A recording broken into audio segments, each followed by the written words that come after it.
Hey friends, welcome. What if Naruto was create harem with Laura movie? Many years ago, before our story began, it all started with the birth of a child to a lady of a well-known research company known as Kushina Namikaze. For hours her husband Minato Namikaze paced near the entrance to the maternity ward while his father Jiraiya sat in the plastic chairs and patiently waited for any news about his daughter-in-law as well as his grandchild.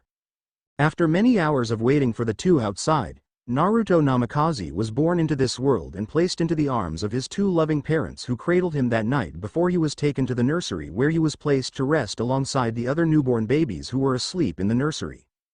While baby Naruto slept in his crib, another baby was mistakenly placed into his crib by a nurse who had a very long and tiring day. The small baby girl had a tuft of lilac purple hair, and as the both of them slept the night away, the girl turned over and latched onto Naruto's body.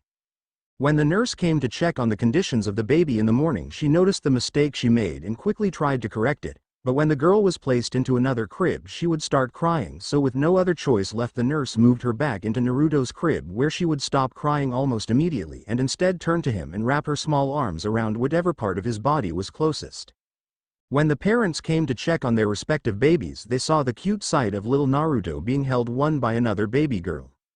That was the start of a great friendship between the girl known as Nepgear and Naruto, as well as a great partnership between Namikaze Industries and Planeptune Productions.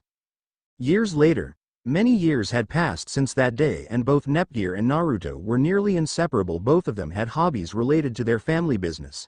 Nepgear found herself good with robotics while Naruto found himself good in coding and software making, but even though their friendship was strong, it wasn't uncommon to see Naruto running for the hills with Nepgear hot on his tails with a machine in her hands frizzing out due to faulty software programmed by Nepgear. Nepgear also had an older sister known as Neptune. She wasn't home most of the time due to her studies overseas, but she treated Naruto as the younger brother she never had, same with Naruto, as he treated Neptune as the older sister he never had. Both Planeptune Productions and Namikaze Industries were pioneers in their fields until came the advent of the revolution in the field of weapons known as Infinite Stratus changed the ways weapons were developed, built and thought of. And his unit was a humanoid fighting suit with the strength of an entire battalion combined with the speed of the world's most advanced fighter jet and so much more, initially designed as a powered exoskeleton to be used in space exploration. Unfortunately, it could only be piloted by females. The advent of the has changed many things about weapons development, but both Namikaze Industries as well as Planeptune Productions were ready to begin research and development into its field. With Naruto and Nepgear, "Come on Nep-chan, there is something that I want to show you," called out Naruto as the two of them ran up a hill of flowers. "Wait Naruto-kun." Before too long the two of them reached the top of the hill, and hiding beyond it was a most beautiful sight. It was the ocean in all its glory. Waves splashing against the cliff face, while the sunset beyond was unhindered by anything, and the clouds were the most beautiful shade of orange and yellow anyone had ever seen. "Wow, it's all so beautiful Naruto-kun," gushed Nepgear as the both of them took in the sights.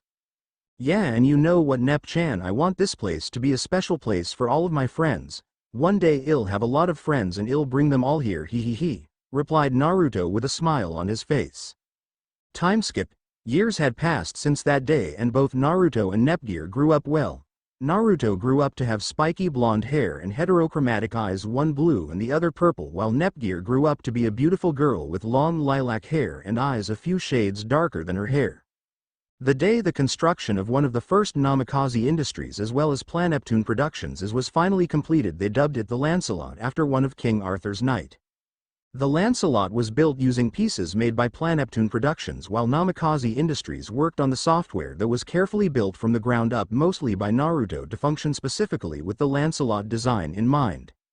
Its equipment comprised of 4 harkens, with 2 located on the arms and another 2 on the hips, 2 MVS, Maser vibrational sword, which used energy to power itself up, thus working as both a kinetic weapon as well as an energy weapon, and last but not least was the Varus rifle, which was able to change its ammunition type based on the situation. However, the major flaw of the Lancelot was that its OS was too advanced for any of the female pilots that were under contract to the 2 corporations to use. It was always displaying an unknown error whenever they tried to start it up, and when they tried to downgrade the OS to something that would function in a much more simpler manner, they found that the Lancelot performed well below the average of any as unit. Even pre-productions models had a better performance than the Lancelot. So eventually the Lancelot found itself placed into the storeroom of Namikaze Industries, a testament to the failure of the first combined project of both corporations. Both corporations eventually moved on to other projects, abandoning everything under the Project Lancelot designs. But Naruto, he never gave up on the Lancelot, and whenever he had free time the workers would always see him going through the Lancelot software to try to make it simpler to use, but each time an update was performed the Lancelot still wouldn't work, always presenting an error message and rejecting the updates. Now Naruto, who was wearing glasses, was seated in the warehouse, a laptop in his lap as he worked through the software of the Lancelot, cursing every once in a while. "Ah man Lancelot, come on, just work, you have so much potential, and to see it all rendered useless is a serious waste." Typing sounds were heard as Naruto ran his software one more time, but there was a notice of some kind of connection error, so he took his reading glasses off and went behind the Lancelot to check the cable connecting it and his laptop.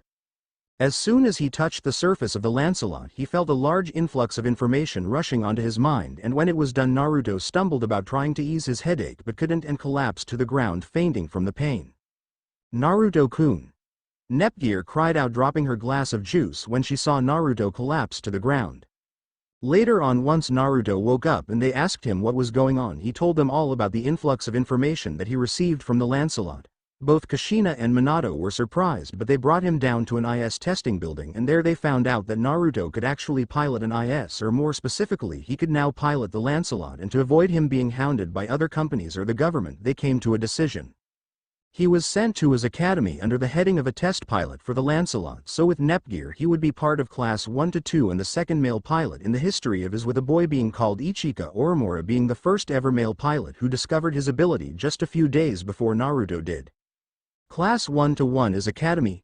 Ichika was seated at his table face down. His morning was terrible to say the least. He just realized that he was the only male in his class. He heard that there was another male at the school, but unfortunately he wasn't in the same class.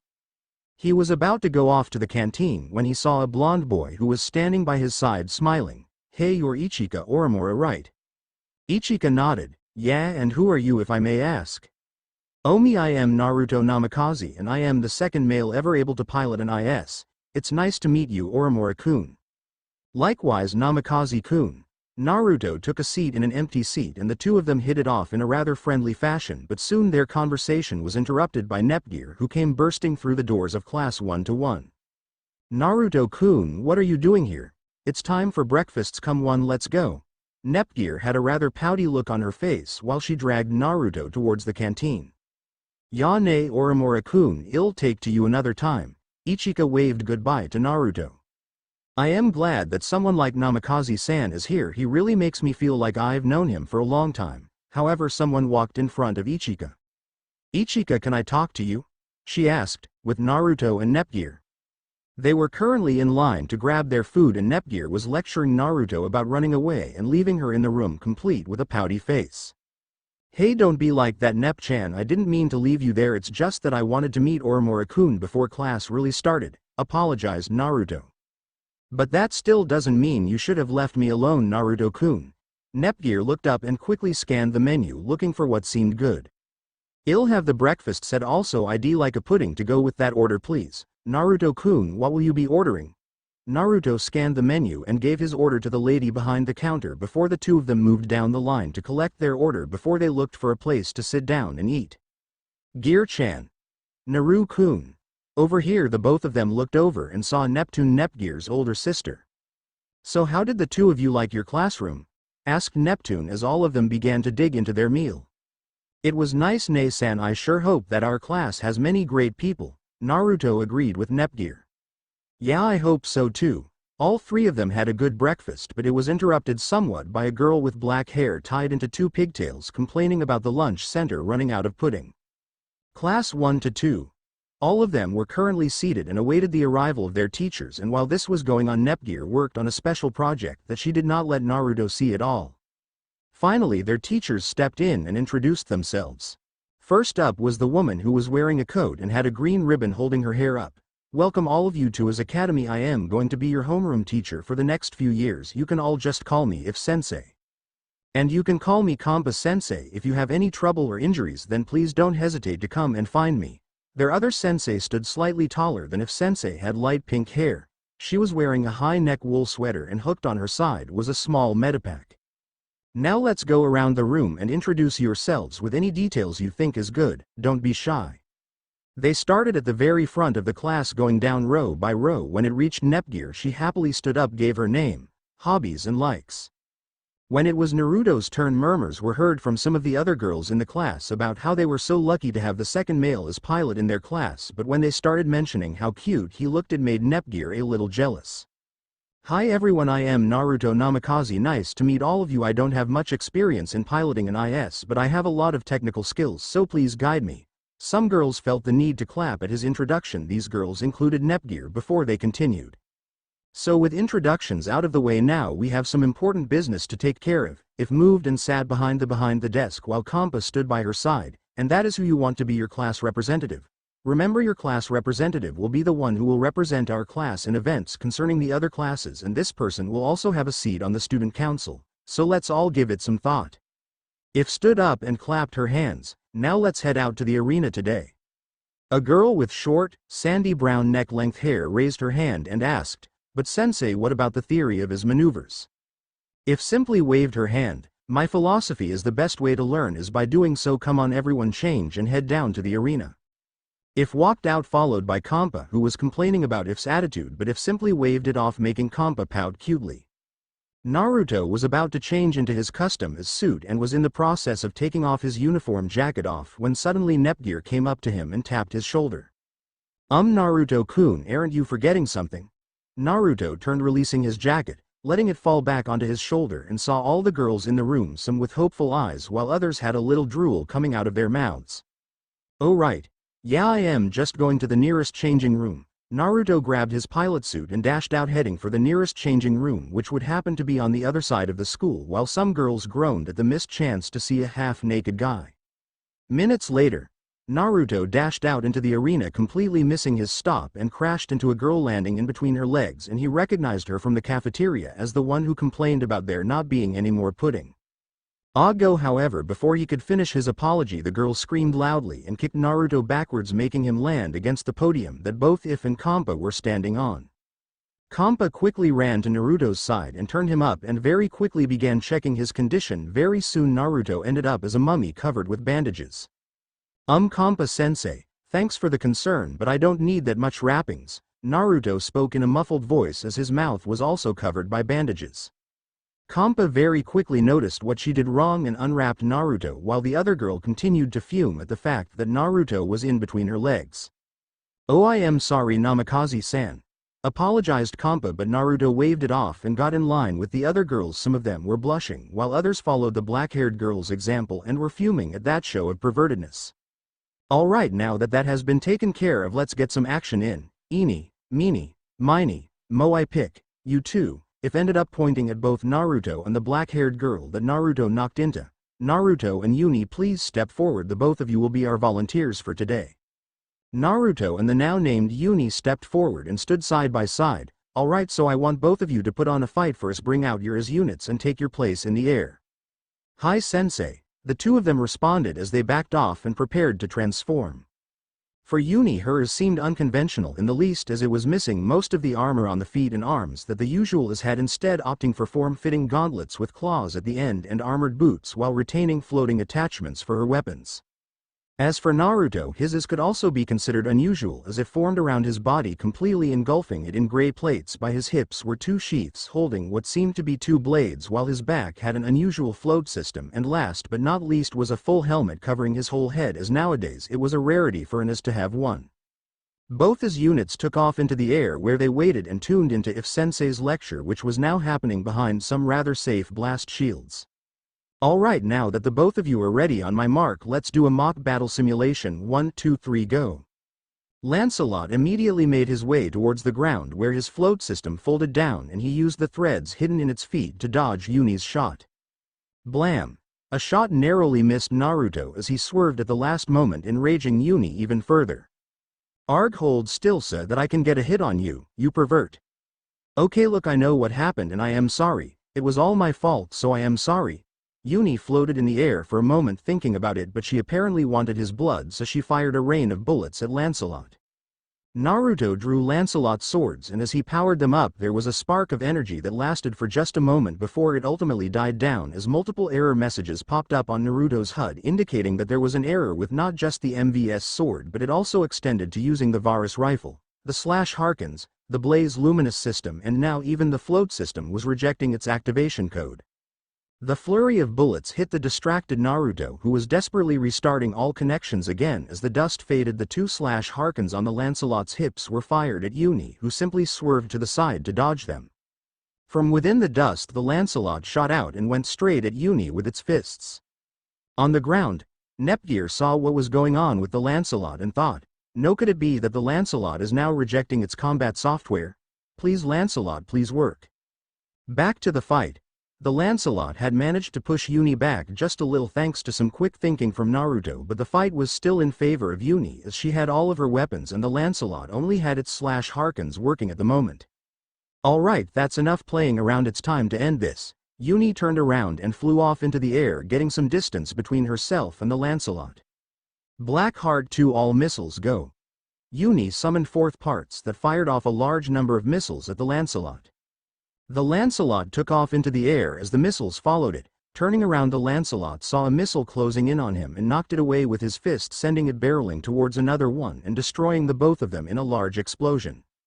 However, the other missiles slipped through the range of the explosions of the other missiles and impacted on the Lancelot, whose only defense at that point was to try and block with his forearms. On the ground all the girls could see the missiles impact onto the armor of the Lancelot in a flurry of explosions that completely engulfed it, sending it up a bit further with each impact. Uni floated down and smirked, "Humph, that's what you get when fighting me, pervert." The smoke was still for a moment as debris fell to the ground. Suddenly from within the smoke there was movement as it was blown away by the Lancelot, who performed a circular slash to reveal itself to Uni. There it floated in all its full glory, worthy of the name of the legendary knight bestowed upon it. Gleaming white armor with golden linings around its helmet and certain parts of its body, while a red gem on the center of its chest drew everyone's attention. In its hands were two swords with red blades that glowed with energy. On Naruto's HUD the words "Format and Optimization Process of all Equipment completed. Welcome Pilot Namikaze 3DOS Online, Varus Rifle Online, MVS Swords Operational, Slash Harkins Operational, Blaze Luminous System Online, Lancelot Operational Status 100%. A small smile came across Naruto's face. "Alright, then let's do this, Lancelot." As if commanded by some outside force, the Lancelot shot off towards Uni, who drew out two pistols, but before she could fire them, Lancelot slashed through them, destroying them and delivering a kick to Uni's body that sent her spiraling downwards. Before she hit the ground she corrected herself and took to the air, where she drew out a huge gun that sparked with energy and aimed it at Naruto. Die. She fired off one shot, the recoil forcing her backwards. As for the shot, it impacted against the Lancelot's forearms. When the smoke from the impact faded, they saw that the Lancelot had a green energy shield protecting it. Uni was completely stunned as the Lancelot was able to shrug off a shot from her most powerful weapon. However, she did not notice that her weapon was sparking. Uni prepared it for another shot when suddenly her weapon went off and completely engulfed Uni in an explosion that knocked her senses around a little and sent her spiraling downwards to the ground. Naruto saw it and shot off after her, and just before she hit the ground the Lancelot caught her digging its feet into the ground to slow itself down. Turning his back into its standby state, Naruto took off one layer of his suit and slid it under Uni's head for her to use as a pillow. "Don't worry Uni-san, Kampa-sensei will be here soon." Before Uni fully blacked out she could see the concerned eyes of Naruto looking down upon her as Kampa-sensei arrived on the scene with her medical pack. Hours later, Uni slowly woke up to the evening sunlight that glared in her eyes. She rubbed them to get rid of the sleep that clouded them when she noticed Naruto seated in a chair asleep, his head bobbing up and down. By a table close to her was a tray of food. "Ah, Uni-chan, you're awake now." Upon hearing Kampa announce that Uni was awake, Naruto slowly woke up. "Uni-san, are you alright?" he asked while Kampa checked Uni over one more time to make sure that she was going to be alright. "Ah yeah, I do think I am going to be fine now. That's good," replied Naruto as a smile came across his face. He rolled the table about and passed Uni the meal that he got for her. "Here, I didn't know what you liked, so I just got you a little bit of everything." Uni noticed that there was a cup of pudding on the tray. Finally Kampa-sensei was done checking Uni over and declared her ready to leave, so after she finished her meal she could leave the medical bay. Once Kampa-sensei left, there was a silence between Naruto and Uni. "So Uni-san, about that incident, it really was an accident, so could you forgive me?" Uni thought about it for a moment. "Well, all things considered, I guess I could put it behind me." "Hey, thanks Uni-san. Well, I guess I just wait for you to get done, then I'll escort you to your room." Uni gave Naruto the evil eye, making him very quickly shake his hand. "I don't mean anything like that, it's just I want to make sure you get back to your room fine." Uni relaxed and agreed to let Naruto escort her back to her room, but not before she took the layer of his suit that he used as a pillow for her. Uni told him that she would clean it up for him since it was a little dirty from her using it. Once he was done, he went back to his room where he found Nepgear working on something, so he just decided to plop down onto his bed. Once down, he unzipped his uniform and took out the Lancelot in its standby mode. "Lancelot, thanks for the performance today." The next day, Nepgear and Naruto were up and in the cafeteria grabbing breakfast, and since Neptune wasn't up yet, they were alone, which wasn't the case as Uni came up to them tray in hand. "Do you mind if I join you? I mean, I don't want to, but the rest of the cafeteria is kinda full now." Naruto and Nepgear raised an eyebrow since the cafeteria had plenty of space, but it may just be nice to have the company, so Uni took a seat by Naruto's left side while Nepgear took the right side, and they dug into their breakfast. Uni occasionally looking over and talking to both Naruto and Nepgear, and as she did, she found herself smiling more and more. All of it could be credited to both Naruto and Nepgear's fun and outgoing personality. Eves, though she would never admit outright she liked hanging out with them. It had been a few days since Uni decided to join both Nepgear and Naruto at breakfast, and ever since then she joined them for breakfast, lunch, dinner, and even supper if Nepgear was feeling a sudden craving for pudding. During that intervening time, Uni introduced both Nepgear and Naruto to her older sister Nore. Nore was certainly very different from Neptune, and she also apparently knew Neptune. Neptune acted rather childish most of the time, but Nore was a rather serious, no-nonsense type of person, and both Naruto and Nepgear could see where Uni got her serious streak from. But right now they were in one of If-sensei's crazy practice exercise, which would involve them playing a game of dodgeball, or rather one team was throwing balls at another team who had to try to dodge while wearing weights on their legs, and all of this was to understand the principles behind dodging in an IS unit. "Huff huff, I thought the legs weights were alright, but this is ridiculous," complained Naruto as he had to carry not just the weights but also a backpack full of weights since the Lancelot was fully armored. Nepgear dove under as a ball flew past her, hitting the wall behind. "Don't worry Naruto-kun, just think of it as training," replied Nepgear with a little smile. Another ball flew at Nepgear, and it would have hit her if Uni hadn't tackled Nepgear to the ground. "Hey, come on now, we have to focus." "Alright, thanks Uni-chan." A blush came across Uni's face. "Well, you're my teammate and it's not like I really wanted to save you, I just want the perfect score." Both Nepgear and Naruto could see the streak that she got from Nore coming through in that moment. Later, class was finally over and they were all sweaty from the game, so they decided to meet later on for dinner when they were all cleaned up. Not wanting to wait for Nepgear to finish, Naruto decided to take the long trek to the boys' shower room in the other building. When he stepped into the bathroom, he could hear the faint clicking of fingers against a keyboard, and turning the corner he saw a brown-haired girl. Blanc was her name, and she was seated on the ground typing away on a keyboard. Stepping outside, he checked and saw that it was indeed the boys' shower room. Blanc-san, I don't know how to say this, but you're not allowed to be here." Blanc looked up with her emotionless face and tilted her head. "I am sorry Namikaze-san, it's just that this place is quiet and I prefer to do all my writing in silence." Blanc picked herself up, bowed to Naruto, and left the boys' bathroom. Naruto shrugged and thought, wouldn't the library have been a better place to do writing? The next day, Naruto along Nepgear and Uni were running to class. They had taken a little bit more time when it came to breakfast as Nore was showing them pictures of her cosplaying. When they stumbled into the class, party poppers went off, showering the three of them in confetti. "Congratulations." "Huh, what's going on?" asked Naruto as he, Nepgear and Uni picked themselves up. If-sensei and Kampa-sensei stepped out from the corner. "Well, the entire class had a discussion and by a majority rule all of your classmates have decided to nominate you, Naruto, as their class representative." "Me? Really? I mean, wouldn't Uni be a better choice, of maybe even Nepgear?" "Namikaze-san, all of us have agreed and we think that you would have the class best interest," one of his classmates said, though in most of their minds they had other thoughts. In the girls' mind they were thinking of the time in the arena, in a way too dramatic fashion. Naruto was on his knees and he was holding Uni close to his body as tears streamed down his face. She had just taken the full brunt of her rifle explosion and Naruto was just barely able to catch her. Uni, please come back to me. I need you. Slowly Uni's hand reached up and brushed against Naruto's face, clearing away his tears. Don't worry Naruto, I am here and I won't leave you so soon. The two of them closed the distance between themselves and their lips were about to touch when suddenly Nepgear tore through all the girl's romantic fantasy with her gun sword. Hey, don't do that, this story is only in its second chapter and a kiss is too soon. Oops, I broke the fourth wall, didn't I? Quickly grabbing bricks and mortar, Nepgear rebuilt the fourth wall and even slapped on a new coat of paint for it. They're all better. Back to the students. The students were snapped out of their daydream and both Uni and Naruto had chills going down their spines.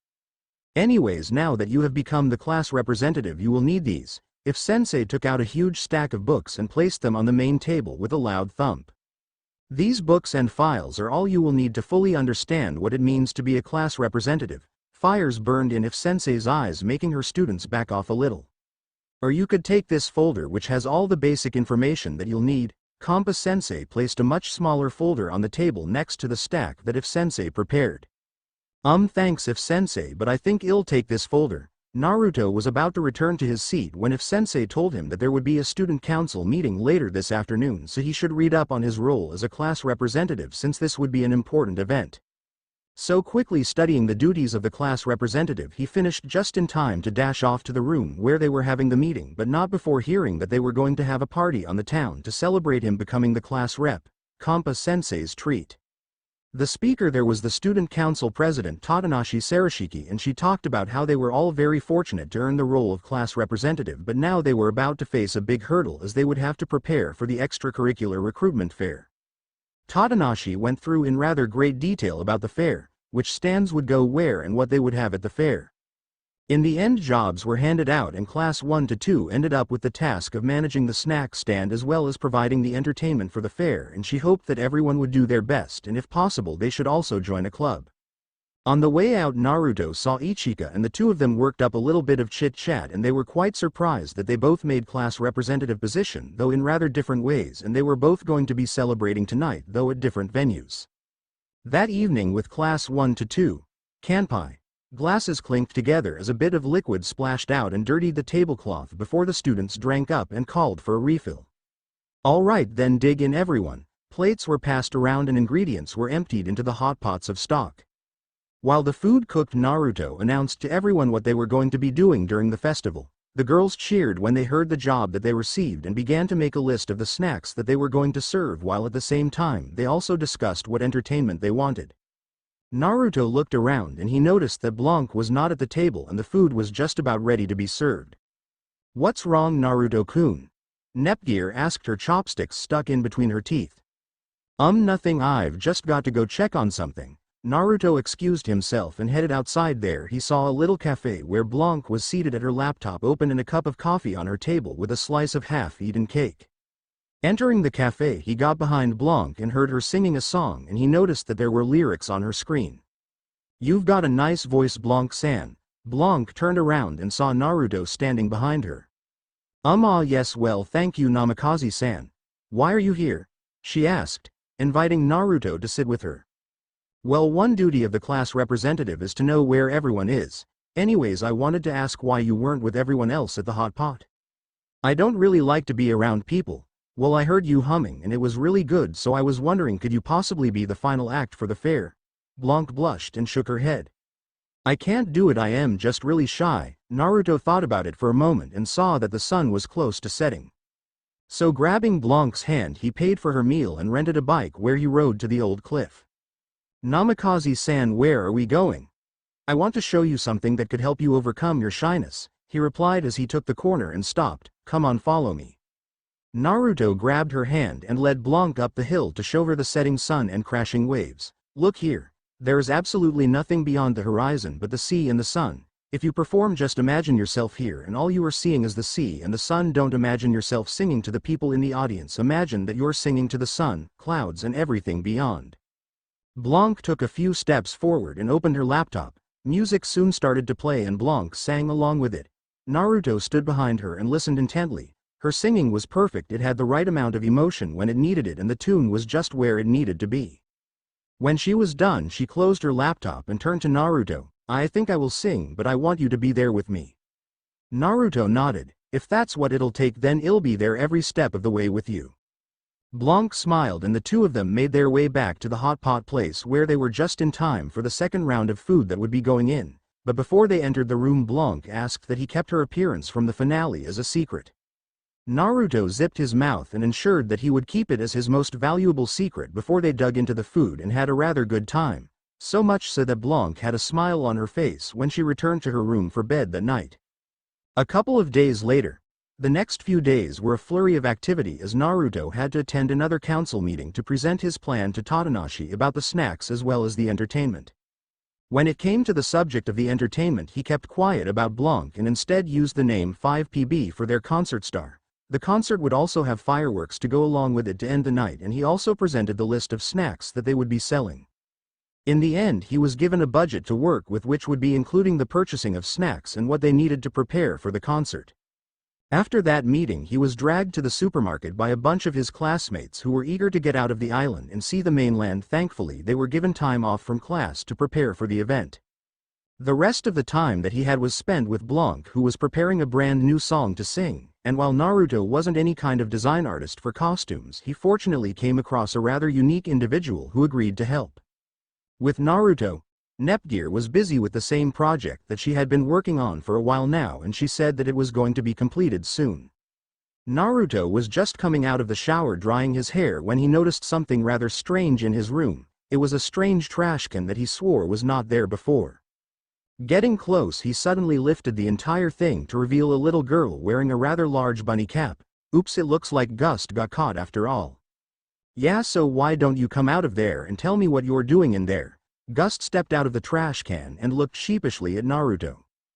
Gust is sorry for spying on you, but pictures of Naruto go for high price, especially if they are taken with Ichika by your side.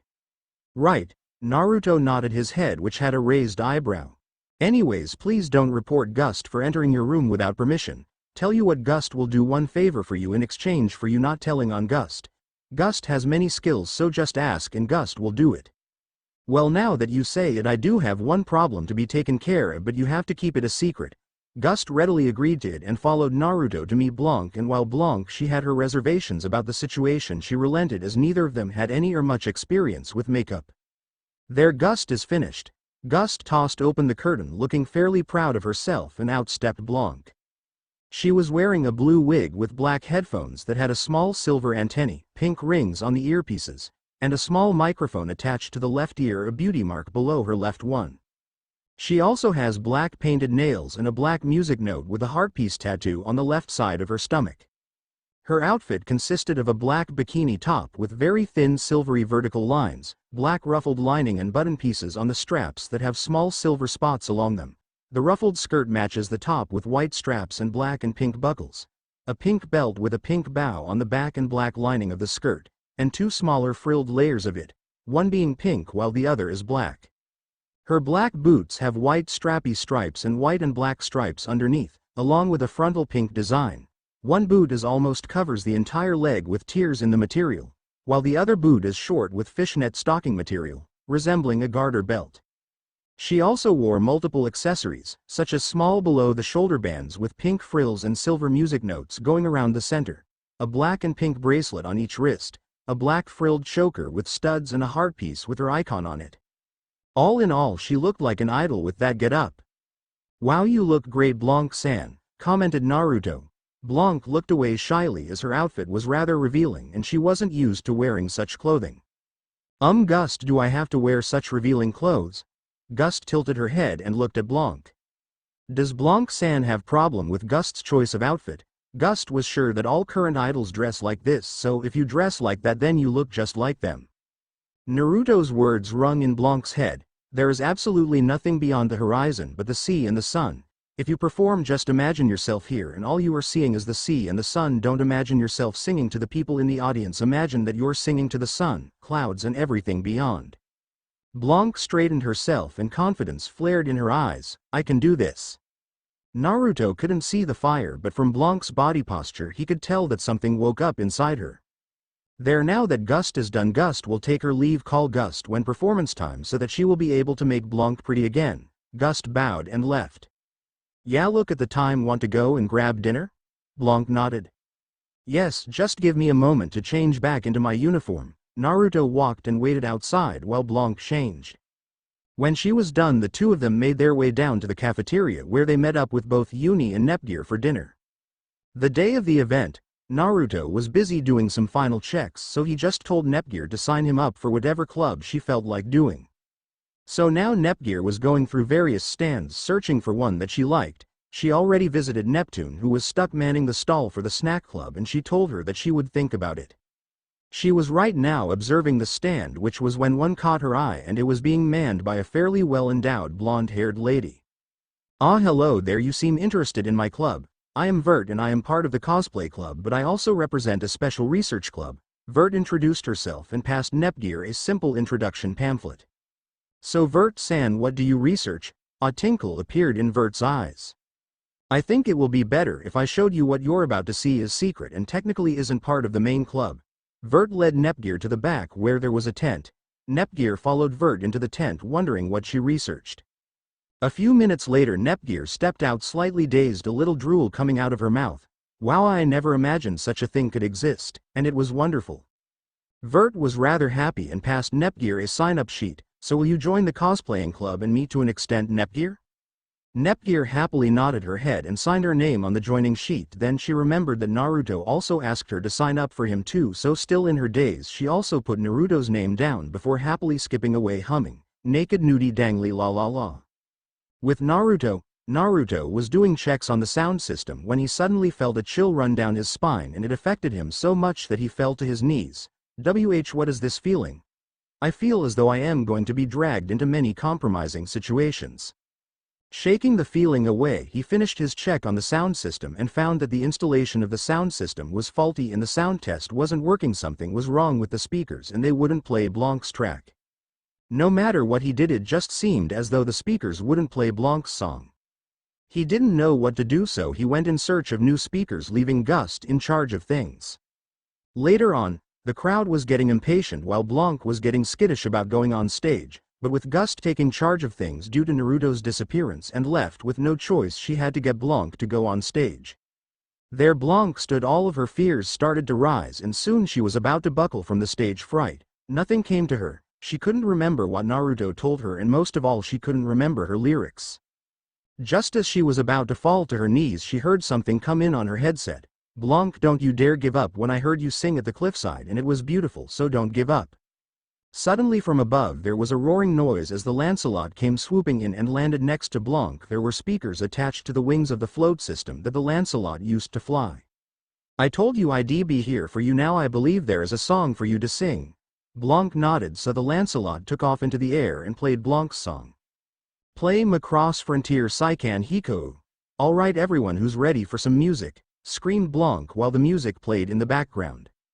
The crowd cheered as Blanc began singing her song. Up above, the Lancelot circled the concert area many times, letting everyone take in the music while Blanc sang to her heart's content. Wow, Blanc is really different when she is in front of a crowd, noted Naruto as he took video footage of the entire concert. Finally, Blanc was at the final part of the song, and so Naruto released the fireworks, which captivated the audience and further enhanced the beauty of everything. End song. The Lancelot landed and returned to its standby mode, and when Naruto finally made it backstage, Blanc was already out of costume thanks to Gust. Namikaze-san, thank you for everything. Blanc had already switched back. She was certainly different from the Blanc that took the stage not that long ago. Hey, don't mention it. Suddenly two little girls, one dressed in pink while the other was dressed in blue, ran up and hugged a surprised-looking Blanc. Oni-chan. They cried out. Ram. What are the two of you doing here? Asked Blanc. We wanted to see you, Oni-chan, pipped up Ram, who was dressed in blue and hid her head in her sister's clothing. Yeah, Oni-chan. Who is this guy? Is he your boyfriend? Teased Ram, who was dressed in pink and proudly standing in front of her older sister. Behind Blanc went Gurk. Suddenly in a snap, Blanc's personality turned rather loud and hostile. What did you little twerp say? Both Ram and Ram, terrified by their sister's sudden change in personality, ran and hid behind Naruto. Now Blanc, just calm down, alright, they're kids, so I am sure they're just teasing you. Both Ram and Ram nodded their heads, but Ram nodded stronger and more fiercely. Fine, but I am calling Mina to come pick you two up now, and you're not to come off premise again, understand? Both girls sadly nodded, but before they left for the entrance they got some treats from Class 1-2's stall. When they finally left, Ram decided to tease Blanc one more time. This time, however, Blanc got so furious that she nearly transformed and went after the girls, screaming every dirty word that came to her mind, and even some that Naruto did not know of. The next day. What, 2 weeks of detention? Complained Naruto. What is that for? Maybe it has something to do with the unauthorized launch last night, Naruto. Naruto nervously laughed. He didn't think that he would be in that much trouble over this incident. So next time maybe you should think before you act. Report to the garden for today's punishment. Hi sensei. After class, Naruto was at the garden cleaning it up and planting plant life to make it more beautiful, but now he was tired, dirty and thirsty. He was about to go and get one when one was offered to him. Looking up, he saw Blanc offering one to him. Here, Namikaze-san. Ah, thanks. Naruto accepted the drink and took long gulps before finally talking to Blanc. So what brings you here, huh? I told you before I like to be alone, and I like the fauna that is here. But I am here, so technically you're not alone, joked Naruto, and Blanc, she smiled. You're an exception. Naruto returned her smile with one of his own before he returned to work while she typed away on her laptop. Eventually both Nepgear and Uni made their way to the garden with drinks for Naruto, though Uni said, and there they saw Naruto taking another break with Blanc by his side. Nepgear leapt and landed on Naruto's shoulder. Naruto was both surprised and happy to see them. They even brought snacks from the cafeteria to enjoy. Blanc was about to leave, but Naruto, Nepgear and even Uni stopped her and invited her over. Blanc didn't want to join them, but everyone's smile changed her mind and she ended up enjoyed herself. Naruto had successfully served his tiresome 2-week detention, and now all of them were in class attentively listening to Kompa-sensei, who was talking about the safety features of the IS and how it would protect them from fatal attacks. Overall, the class was rather relaxing when compared to If-sensei's class, as those mostly consisted of obstacle tracks and such other strenuous exercises that made everyone wet, quite literally. Not that some girls mind, as they got to see Naruto's lean body. And so that is how the absolute defense system works in defending your bodies from fatal external injuries. Just as Kompa-sensei finished her lecture, the bell rang, indicating the end of class. So we'll continue this lecture tomorrow. I just want to wish all of you a happy lunch and have a happy first day at all of your clubs. Students piled out of the class and made their way towards the cafeteria. Most of them were excitedly talking about how cool it was going to be going to their first club meeting, and some wondered if they would meet any cool senpais. Naruto stood alongside Uni, Nepgear and Blanc while they waited for their food to arrive. So Uni-chan, what club did you decide to join? Nepgear asked. Well, I joined the cosplaying club alongside my Oni-chan, replied Uni. Nepgear was surprised. Oh really? Well, both me and Naruto-kun joined the cosplay club as well. Now Nepgear turned to Blanc. What about you, Blanc-san? I didn't see you at the festival, so which club did you join? Well, I didn't see anything that interested me, so I guess I'll just join all of you at the cosplay club later on. They must have space open. Technically Blanc didn't have time to go looking for a club, as she was backstage getting dressed by Gust as 5PB, but they didn't need to know that. Now it was Naruto's turn to nudge them forward as they were holding up the line. Nepgear told him what club he had joined, and while he wished it was something that had a little more kick, cosplay would be good if they allowed him to do his magic alongside Nepgear, they quickly grabbed their food and moved out of the way. Looking around, they found a circular table with a window view showing off the magnificent view of the ocean that surrounded the entire school. Taking a seat, they started to dig in. But wait, Nepgear, I didn't see you at Oni-chan's stall on the day of the festival, so how did you sign up? Well, I signed up both myself and Naruto-kun with Vert-san. Uni's face made a little grimace. Why, Uni-chan, is here something wrong with Vert-san? No, not really, but from what my Oni-chan says, the situation of the cosplay club is kinda complicated. Nepgear, Naruto and Blanc looked at Uni, waiting for her to explain. Well, from what Oni-chan says, the cosplay club is split into two different sides. One is run by my Oni-chan. She focuses on the practical side of things, which is costume design, and the other side is the research portion, which searches for potential costumes to be made, and all of this happens under the watch of one president, Like I said, it is a bit of a complicated situation. All of them agreed and decided to dig into their food before they made their way to the club. Later on, Naruto, Nepgear, Uni and Blanc arrived at the door leading to the cosplay club room, and from the noise coming from within it, people were loudly arguing about something, so they stepped in to hopefully break it up. I told you, Nore, the members that I recruited are part of my research side. Vert was red-faced while also being held back by Little Gust, and poor Little Gust looked as though she was going to be smothered to death by Vert's bountiful bosom. And I said that we need the additional manpower to make the costumes, so you should share them. Nore was also red-faced and she was being held back by Neptune. Hey, you two, you should really stop fighting. What if? Suddenly Neptune froze in her place. A sleepy-looking girl that had light purple hair braided up and bright pink eyes picked herself up. Naruto noticed that the girl's uniform seemed rather loose to the point of it seeming like it was way too big for her person. She had a rather sleepy look on her face, so she rubbed her eyes to get rid of her tiredness. Neptune, Gust, Nore and Vert noticed this and all of them turned rather pale. The light purple hair girl smiled at them before she talked in a soft-spoken voice. Nore-chan, Vert-chan, don't you two know that it is bad to fight amongst each other? Nore, Vert, Neptune and Gust all hugged each other and slowly backed up to where Naruto, Nepgear, Uni and Blanc stood, and by some cosmic force the fear that Nore, Vert, Neptune and Gust faced passed onto the other group, and they huddled together while the dark aura from the light purple-haired girl continued to grow. Now apologize to each other so that we can continue on with club activities. Vert and Nore looked at each other before they grudgingly apologized to each other. In an instant the atmosphere lightened several degrees as the girl now smiled, clapped her hands together and slipped back into her seat. Yeah, now let's welcome the new members of the cosplay club. Under their breaths Naruto's group asked the others, who is she and why does she have such a dark presence around her? That's the cosplay club official president Plutia, and if I were you I wouldn't make her angry. Naruto's group thought back to the dark presence, and they would never wish for that kind of wrath to be delivered even upon their enemies. Hey, what is everyone doing there? Come and join me. The girl gave a rather cute face when she said that, and so everyone rushed for a chair to start the meeting, or rather Gust took a moment's leave and came back a few minutes later with a tray laden with cakes and drink while they were getting through the agenda of the club. After the lecture, Naruto, Uni, Nepgear and Blanc were split up, with Nepgear being on Vert's team, which consisted of research alongside Gust and Neptune, while Uni and Blanc joined Nore in the design team, and Naruto would be passed between both teams since this would be a rare opportunity for the teams to research and design costumes for a boy. Once that was done, the entire group happily dug into the snacks placed before them. Neptune and Plutia scrambled for the snacks before they plopped down onto beanbag chairs that were in the room and devoured their snacks while also turning on a video game to relax. Blanc took one and properly took a small bite and found the creamy center to be delicious, and in an instant she finished eating it, not caring about appearances, and in her hurry she got small dab of cream on her nose.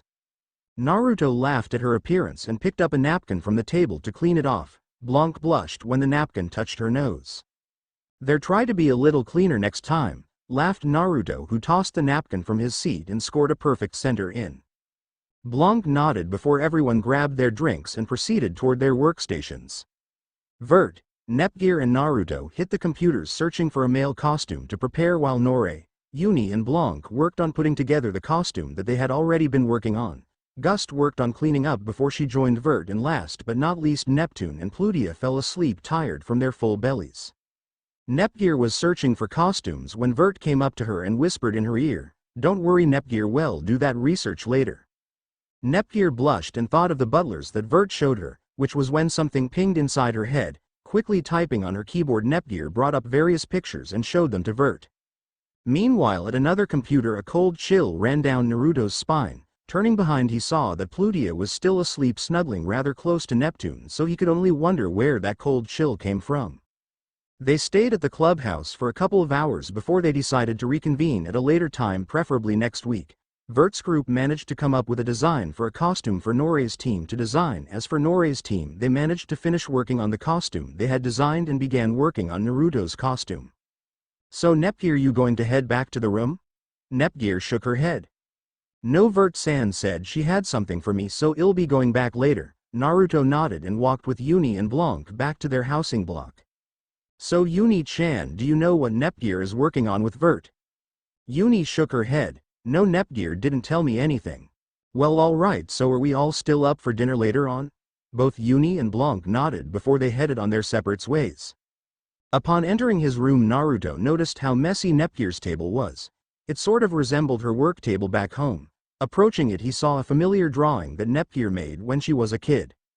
It was of a super robot that comprised of a central unit that combined with a drill unit, flight unit and a liner unit. He remembered how Nepgear would always imitate the lady that initiated the combination sequence while he acted as the heroes. But before he could clean her table up, Nepgear entered carrying a stack of files.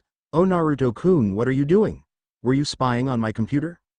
"Oh no, I just saw how messy your table was, so I wanted to clean it up when I saw this." Naruto took out the picture. Nepgear went over and sat by his side, lying her head on his shoulder. "You remember that show we used to watch? Yeah, you used to love the hero and his super robot. Then there was the heroine that you loved, remember?" Nepgear nodded and stood up, imitating what she did on the show. However, Nepgear lost her footing and fell onto Naruto. The two of them landed on the bed, where Naruto looked into Nepgear's dark lilac eyes while she looked into Naruto's blue and violet ones. Nepgear, you alright?" Nepgear nodded her head and picked herself up. "We were so close to each other. Hey, it's been a while since we were so close. So I'll take a shower first, is that alright with you?" "Yeah, go ahead, Naruto-kun." Whistling a song, Naruto entered the shower and allowed the hot water to wash away his grime and worries. As Naruto showered, Nepgear noticed that he didn't take the Lancelot necklace with him. Picking it, she inserted it into her computer and began working on getting the Lancelot prepared for the new equipment that she made for it. The software wasn't the best, but design-wise there would be nothing better for the Lancelot. The next day, the entire class was all set and waiting for their teachers to arrive, and when they did, both If-sensei and Kompa-sensei walked in with a rather perky-looking Chinese girl who had her hair tied in twin pigtails. "Right, well, as you can see, our class will have one new student today, so please welcome her." If-sensei stepped aside and allowed the girl to take center stage. "Hey everyone, I am Huang Lingyan, but you can call me Rin, and I am the representative candidate for China. It's nice to meet all of you. Now, where is Naruto?" Naruto raised his hand when he heard his name called. "Right here, sensei." "Right then, Rin-san, he is our class representative, so if there's anything that you need to ask, then he is the person to go to." Upon hearing that Naruto was the class representative, Rin walked up to him and pointed her finger on his chest. "Naruto, I challenge you for the position of class representative," declared Rin. The entire class went, "Huh? Rin-san, why do you want to challenge me for the position?" "Well, I have something to settle with a friend of mine and I need the position of class representative to do it." He, laughed If-sensei, her laugh loud and intimidating. "There we go, everyone head towards the arena. I had it reserved for another training session, but it looks like we have a more important thing to get through." The class didn't know what to feel. They felt relieved that they didn't need to go through another training course from hell courtesy of If-sensei, but at the same time they felt sorry for Naruto. He was a great class representative despite his short time as one, and to make such a switch it didn't seem right to them, but Rin was hell-bent on going through with this. At the arena, the girls were once again behind a shield watching the fight, while on the floor of the arena the Lancelot and Rin's is the Shenlong, which was designed by the Chinese government to excel at close combat, was all set to throw down. So you know the rules. First one whose shield energy runs out wins. Both the Lancelot and Rin nodded. If-sensei raised her hand and brought it down sharply. "Go." Rin combined her blades into one before she charged at Lancelot. The tip of her blade pointed straight at him. Lancelot reached and grabbed one MVS sword from his pack, and in an instant it activated, glowing a dim red color, and the Lancelot used it to parry Rin's blade. Reaching for his other blade, Lancelot pulled it out and slashed at Rin once, scoring a hit that dropped her shield energy a little. Rin squinted her eyes in anger, and her shoulder attachment suddenly turned and fired off one powerful shot that hit the Lancelot square in the head, sending it tumbling backwards. Rin used this chance to counter-attack with her swords, but the Lancelot rolled out of the way and holstered one blade before it took to the air, where it summoned his Varus rifle and fired off multiple shots that sped towards Rin. And while they looked like beams, in actuality they were bullets fired at such speed that they looked like beams. The shells from the shots landed on the ground with a clatter. Most of them raced past the Shenlong, tearing the ground up, sending gravel into the air, but the final shot was a huge orb shot using the same kind of bullet but with the Varus rifle in a different configuration. That single shot hit Rin right in the chest and sent her crashing into a wall where an imprint was left. Rin furiously growled and roared while she charged at Naruto, her shoulder cannons firing off multiple shots that flew by Naruto, following on his tail. Green shots passed by explosive bolts as the two fought in the air. Naruto slapped a new clip into his magazine but never got a chance to fire as the Shenlong knocked the Varus rifle out of its hand with one of her swords, but before the Lancelot could recover from such a blow, Rin brought her bottom blade around and hit the Lancelot in the back, sending it spiraling to the ground before bombarding the area with her cannons. Naruto used the Blaze Luminous system to block most shots until it saw its Varus rifle close by, so it made a mad dash towards it using its skates, but the Shenlong saw the Lancelot heading towards its Varus rifle and sped up to catch the Lancelot. It would have caught the Lancelot if it continued on its skates. Instead, the Naruto dove for its rifle and picked it up before sliding out of the way by firing multiple single shots and using the recoil from the shots fired to propel the Lancelot backwards out of Rin's reach. Some shots hitting Rin, but some missed completely and gave the far wall a makeover. Rin separated her blades and threw one, missing the Lancelot by an inch, but it also embedded itself in the wall, leaving Rin with only one blade for 2 minutes as Rin dashed off towards the Lancelot. Naruto thought that Rin would hit him with a downward crush, so he rolled out of the way, giving Rin the chance to retrieve her second blade. She pulled it out of the wall rather violently as it tore the wall around it out. The two of them fought with the Lancelot on the losing side as the Shenlong's blade was thicker than the Lancelot, until suddenly the Lancelot's blade turned a bright red and cut right through the Shenlong's sword. Rin was stunned momentarily by her blade getting cut, but she was shaken awake by the Varus rifle's burst mode tip right in her face. "Take this!" Naruto yelled just as he was about to pull the trigger.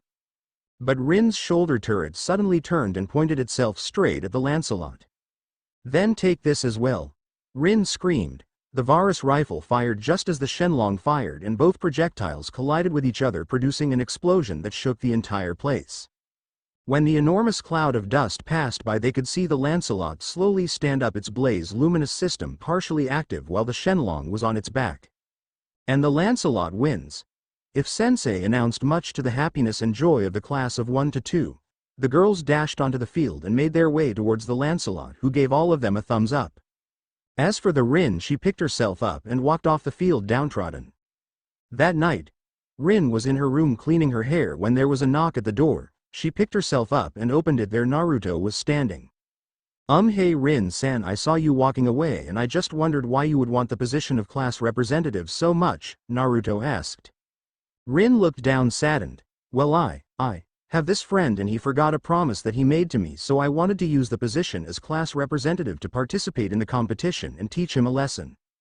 Naruto raised his eyebrow. "Gee, don't you think it's a little harsh?" "But he deserves it for being so thick-headed," she argued. Naruto sighed and ruffled his hair. "Tell you what, maybe if I talk to this friend of yours I can make him understand." Rin instantly brightened up. She quickly packed up her stuff in a gym bag before she grabbed Naruto's hand and raced down corridors towards another room. I thought that this friend would be living off campus, but, oh man, don't tell me." Knocking on the door, it was opened to reveal Ichika, who rubbed his eyes. Rin and Narmikaze-san, what are you doing here?" "There Naruto-san, he's that Baka friend of mine." Naruto's eyes widened and he slowly stepped backwards. "Well, would you look at the time, I've gotta go, I have a homework appointment." Naruto dashed off towards his room, leaving Rin alone with Ichika and his roommate to discuss their personal matters. Rin nervously laughed before she bravely stepped into Ichika's room so that she could handle things herself. It was the day of the representative candidate fight and Naruto was walking around the plaza of the school. He had a great breakfast that morning with his entire class treating him to a special breakfast that made him burst, and it was all in good encouragement as they wanted him to win and bring pride to class 1 to 2, finally taking the position away from class 1 to 1, the ones who held the position of champion for so long. He was on his way to check out the boards to see when he would fight when he met Rin, who was walking in the opposite direction, so he stopped to talk to her for a while. "Good morning, Naruto-san." Naruto certainly wasn't expecting that from Rin, especially after he ran away the night before. Yeah, I see you're doing alright. Anyways, I have to go check the time of the fight." Rin nodded her head and walked away. Unbeknownst to Naruto, she was so happy because she made a deal with Ichika. If Naruto won the match, then Ichika would have to do one thing for Rin, but if Ichika won, then Rin would have to explain the promise that they made all those years ago. Upon arriving at the board, Naruto waited as the various names scrolled by for his to appear, which did as the very last match of the session. Looks as if I've got a bit of time to spare. As long as I make it to the catapult before my fight, then I am not going to have any problems. Just as he turned to walk away, he was tackled to the ground by a pink blur, while a blue blur slowly followed behind her and dropped herself onto Naruto's body. "Ni-chan!" The girls happily cried out while Naruto winced in pain. "Ram-chan, Ram-chan. What are you two doing here? Shouldn't you be at home?" Naruto asked while he got both girls off of him. "Well, yeah, but Mina, our caretaker, guardian when Ne-san isn't around, received a letter inviting her to the academy to watch the representative matches. Now come on, Ni-chan, let introduce you to Mina." Both Ram and Ram grabbed each of Naruto's hand, dragging him into the crowds that were around the plaza of the academy. After minutes of searching, Ram and Naruto were resting on the steps leading up to the main academy. Where could Mina have gone?" Ram stated, slightly angry that they couldn't find her. "Maybe she went looking for us when she noticed that we were gone," Ram replied, when suddenly there was a growling noise coming from both girls, who blushed and covered their stomachs. Naruto stood up and grabbed both girls' hands. "Come on, let's go get you girls some breakfast." At the canteen, Naruto got both girls a breakfast tray while also getting a drink for himself, and he was amazed as Ram and Ram seemed so small yet they could really eat. As the girls ate, they started to tell Naruto everything they could about Blanc, be they weird habits that she had or embarrassing stories that they knew about. Naruto had to laugh at how cute both girls were, and when he opened his eyes he saw Blanc standing behind both girls, looking rather frightening, what with a shadow covering most of her face, leaving only one enormous red eye exposed. The demonic Blanc reached forward, grabbed both Ram and Ram's ear and pulled on them hard, all the while she yelled as loud as she could with a fury that was seen only once before. "You little twerps! What do you think you're doing? Follow me." Blanc pulled hard and got the two girls out of their seats with her monstrous strength and led them to the back, where she unceremoniously dumped them on their butts in front of a blue-haired lady who was wearing glasses. "Here, Mina, and take care of them more cautiously from now on," said person nodded before she ushered the kids away. But before they were out of sight, Ram turned around and pulled her eye down and stuck her tongue out while Ram waved goodbye to Naruto. Naruto waved back to Ram, which was when Blanc turned around and looked even angrier. "What did they tell you?" Nothing, absolutely nothing." Blanc growled. She knew that Naruto was lying, so she did the only thing that came to her irrational mind: she jumped him. Both Blanc and Naruto tossed about for a little bit, mostly with Blanc just holding Naruto in various submission holds, like a chokehold, and they eventually ended up with Blanc holding Naruto's leg in a leg lock as she pulled it back. It was then that Naruto found out something rather noteworthy. Blanc, despite her small size, had a monstrous amount of strength when she was pissed. It wasn't until Naruto felt a sharp pain from his leg and cried out that Blanc let go of him, her anger completely going away. Naruto rolled around and held his leg in pain. "And Naruto, are you alright? I'll go and get some ice." Blanc was scared. If she caused a really bad injury, then he would have to pull out, and class 1 to 2 was going to blame her for it. Not that she wasn't already blaming herself for letting her anger get the better of her. When she returned, she placed the ice on Naruto's ankle. She made sure to apply pressure and keep the ankle elevated so that it would help reduce the swelling. Slowly Naruto could feel the pain diminishing, and just in time, as the second last match was just getting underway, which meant that he had to make his way towards the catapult. "Here, Naruto, let me help you." Blanc let Naruto rest his arm on her shoulder while the two of them made their way towards the catapult. Catapult area. Naruto and Blanc arrived just in time as the match was about to be over. Their Compa-sensei, Nepgear, and Uni stood waiting for Naruto. "Naruto-kun." Nepgear ran forward and helped Blanc with Naruto, bringing him over for Compa-sensei to check. Compa-sensei did some quick checks on his leg and found that it had a light ankle sprain. "Namikaze-kun, how did you get such a sprain?" Blanc was about to tell Compa-sensei that it was all her fault, but Naruto cut her off and said, "Yeah, I tripped over something. Thankfully Blanc-san was here to help me." Blanc had to turn away so as to hide her tears. Naruto had masked the entire incident as an accident. "Well, if you do say you're fine, then there is nothing I can do except give you an ice pack to hold over your sprain." Naruto thanked Compa-sensei and accepted the new ice pack to put on his wound while he waited for his match to start. Nepgear looked concerned for Naruto's safety, but he continued to brush it off, and even when Uni insisted that Naruto should pull out, her reasoning was, "It's not like I like you, it's just you could get seriously injured." See Naruto-kun, even Uni-chan cares, Nepgear argued. Naruto just chuckled and stood up, patting Nepgear's head. Don't worry Nep-chan, see, I can stand up with no problem now. Come on, my match is starting soon and I need to get ready. Nepgear nodded and left with Uni, but Blanc still had to do something. Reaching back behind her neck, she unhooked a small Japanese amulet and pressed it into Naruto's hand. Here Naruto, I want you to have this. This amulet was made by both Ram and Ram, I want you to have it for the match. Alright. Naruto reached back and hooked the amulet around his neck where it hanged loosely. Thanks Blanc-chan, now go on and get a seat, I have to finish the preparation. Blanc nodded and exited the room. Naruto finished putting on his suit while he reviewed the information on Ichika's as the Byakushiki. According to the information, it was a close combat type and had the speed and abilities to back it up. So this mean that his best bet would be to maintain a safe distance and use his Varus rifle, or if he wanted to take it close range, then he had to ensure that the Blaze Luminous system would activate at the right time.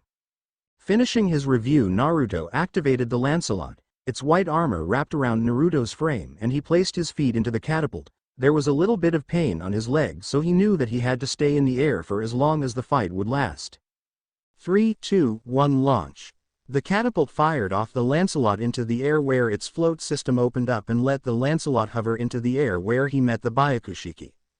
Hey there Oromura-kun, so are you ready for our match? Ichika nodded.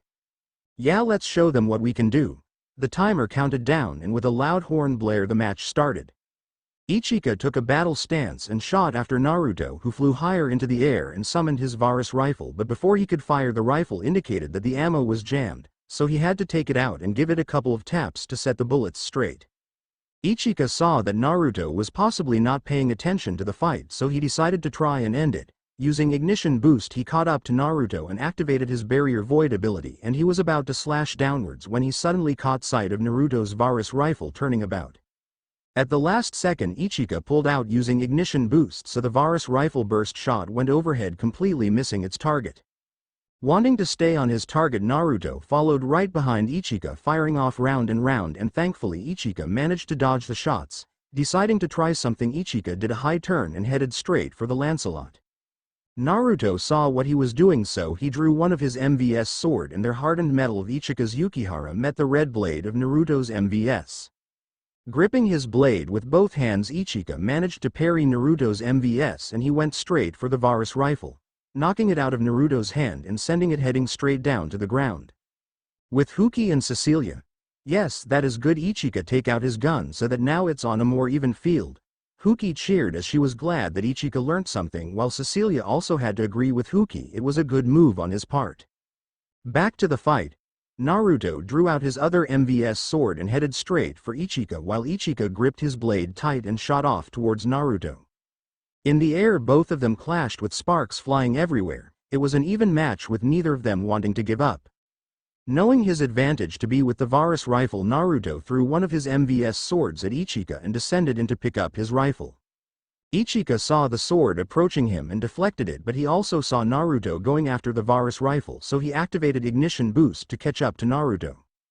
In fact, Ichika shot past Naruto and turned around, activating his Barrier Void attack as well. Naruto saw it happen, so he had to risk his earlier injury by sliding and going right through Ichika's legs, and it surprisingly worked as Ichika was caught off guard, allowing Naruto the chance to fire off one burst shot into Ichika's back, sending him barreling forward. But before Ichika could recover, Naruto shot forward and was about to deliver a shining wizard to Ichika's face, but Ichika managed to catch his knee and punched Naruto, sending him tumbling backwards. The both of them were about to continue when suddenly there was an alarm going off.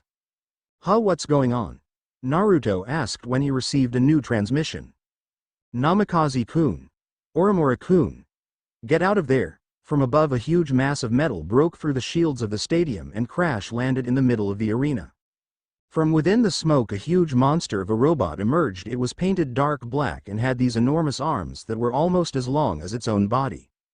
The golem turned and sighted both Ichika and Naruto. It raised both its arms and charged up an old-fashioned beam cannon. Oh shit, get out of the way. Naruto flew upwards with Ichika following suit just as the cannons fired. The beams hit the walls, leaving a huge hole in them. The school's mainframe should have opened all emergency doors to allow the students and VIPs to escape, but they were kept locked. In an unknown location. There. Hacking complete. Now let's see how they fare. It will certainly be interesting to see how they handle the situation, especially with a marvelous relic like this. The mysterious person gleefully laughed. In the corner a girl with blonde hair and a busty body clapped her hand. Hee, Papa looks happy about something. I wonder what it could be. Back to the academy. Orimura-kun, Namikaze-kun, leave the area immediately. The teachers are currently on the way to deal with the situation at hand, but it'll take a while. They seem to be locked out of the supply room. No, I can't do that. My friends are all in the audience stands. If you want to you can go, Ichika, but I am staying.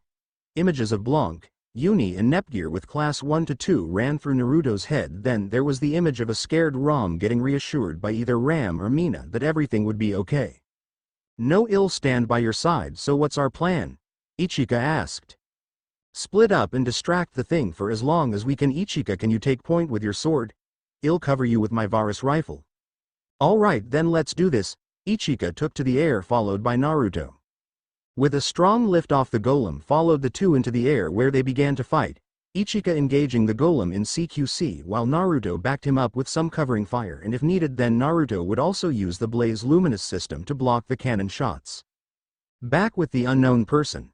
Well, it seems like they're pretty good to handle the situation so far, but now let's change it up a little bit. There was clacking on a keyboard before the mysterious person hit enter. Back at the arena. The Golem stopped going after Ichika and Naruto. Instead it now went after the audience. Aw shit, Ichika, we have to stop it now, Naruto yelled as he immediately went after the Golem, but he knew that he wouldn't make it. Shit, I won't make it. Looks like I got to do this.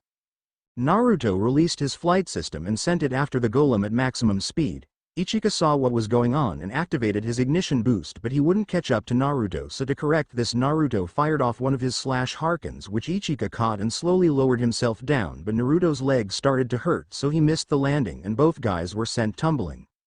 As for the float system, it accelerated and crashed itself into the Golem and sent the both of them spiraling to the ground in a huge explosion that was incredibly hot. Naruto and Ichika were about to congratulate themselves on a job well done when a cannon blast emerged from the fire and hit Ichika dead on, sending him into a wall. Ichika! Naruto screamed, but when he turned back the Golem had charged at Naruto and brought both of its enormous fists down on Naruto, sending him into the earth, and it also started the formation of a crater as the Golem started bashing on Naruto. With Nepgear, she saw that Naruto was getting wailed on by the Golem and went over to If-sensei. There she whispered something into her ear. If-sensei's eyes widened. Are you sure, Nepgear? She nodded. Yes, I am sure that if we can do it then they have a chance to beat the Golem. Alright. If-sensei grabbed the headset from Chifuyu and spoke into it. Naruto, can you hear me? Yeah, kinda busy, but I can hear you all right. What is it? Naruto replied while he hid behind his Blaze Luminous shield. Nepgear says that you and Ichika can beat the Golem, but this is what you have to do. If-sensei passed over the headset to Nepgear and she started to give Naruto instructions. Why, you can't be serious, can you? Is that even possible? Ichika asked, clearly thinking such a plan was impossible. If that's the plan then I'll do it. Don't worry Ichika, just trust Nepgear, she knows what she's doing. Nepgear, are you all set on your end? Yes, all we need is for Ichika to distract the Golem so that you are free. Nepgear held onto a button. Meanwhile on the field, Ichika picked himself up off the ground and charged the Golem, distracting it and giving Naruto the chance to stand up and prepare himself. All set here, Nepgear. Alright then, program drive. Nepgear brought down her hand onto the button and it activated with a bright red light. From the workshop that Nepgear managed to commandeer for her projects, 4 objects were released and they flew all the way to the arena where they entered from the hole in the shield created by the Golem, to reveal themselves. G-Liner. It was a blue-green rocket ship that had 6 boosters. G-Drill and G-Spiral. They were a pair of rockets that had drills on the very front edge, tank threads on the bottom and claws at the back. And that's the G-Phantom. Nepgear was referring to a blue-green ship that carried 2 side containers. Each of these individual parts formed a circle above Naruto, who immediately stood up and jumped into the air. Alright then, Final Fusion. Play Gaugager Final Fusion. From Naruto's HUD, the Final Fusion program that Nepgear installed was activated and each part acknowledged the order. By Naruto's side, the MVS swords and Varus rifle disappeared while the Blaze Luminous and Harken systems shut themselves down. The G-Drill and G-Spiral combined at the side before the drill compartment opened up to allow the Lancelot's feet to enter. Once they were in, the sides compressed themselves to close up the space. The G-liner detached its rockets and split in half. Each half attached itself to each one of the Lancelot's shoulder pads. As for the G-Phantom, it opened up and fit right in where the Lancelot's float system was, and added even more armor to the front of the Lancelot. As for the two containers, they went over the Lancelot's hands, and a set of claws came spinning out, becoming the Lancelot's new hands. Last but not least, a new helmet appeared over the Lancelot's own, turning its eyes red. The new mech bumped its first together, producing a large number of sparks. Gao Fig Gar. End song. Everyone who saw what had happened stood disbelieving. An IS had just combined with external parts to become something even more powerful. Within Naruto's HUD, a whole new set of attack options appeared. Alright then, Gao Fig Gar, let's do this. Ichika, get out of the way. Yelling at the top of his voice, Gao Fig Gar shot past Ichika and went straight for the golem. Don't worry Ichika, leave this to me, I'll handle it. To stop Gao Fig Gar's charge, the golem swung its fist about while Gao Fig Gar did the same. Gao Fig Gar's clawed fist met the golem's in midair, creating the sound of an explosion happening. Broken Magnum! Screamed Naruto, activating one of Gao Fig Gar's attacks, which caused its fist to start spinning, heating up the fist of the golem before it was fired forward, blowing off the golem's entire hand and disabled its beam cannon functions for that arm.